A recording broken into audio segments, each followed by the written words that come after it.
Pakistan peoples party के chairman Bilawal Bhutto Zardari ने कहा है कि पीपी के सवा तमाम सियासतदान खलाई मखलूक से उम्मीद लगाए बैठे। कोट अदू में इंतखाबी जलसे से खिताब में बिलावल भुट्टो जरदारी का कहना था कि पीपल्स पार्टी सिर्फ अवाम की तरफ देखती है, अवाम के वोट से हुकूमत में आती। उन्होंने कहा कि दीगर सियासतदान खलाई मखलूक से उम्मीद रखकर बैठे हैं।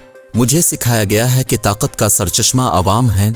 इस वक्त मुल्क और अवाम मुश्किल मरहले से गुजर रहे हैं। दहशतगर्दी का खतरा एक बार फिर नजर आ रहा है। पाकिस्तान को माशी बहरान से मेहनत और खुलूस नियत से निकाल सकते हैं। उनका कहना था कि 10 निकाती माशी एजेंडे पर अमल दरामद से गुर्बत, बेरोजगारी और महंगाई का मुकाबला कर सकते हैं। बाकी सियासी जमातें अशराफिया की नुमाइंदगी करती हैं, अमीरों को रिलीफ और गरीबों को तकलीफ देती हैं। 30 लाख घर और 300 यूनिट मुफ्त बिजली का वादा पूरा करके दिखाऊंगा। बिलावल का कहना था कि मुल्क की ख्वातीन की ऐसी खिदमत करना चाहता हूं जैसा बेटा माँ की करता है।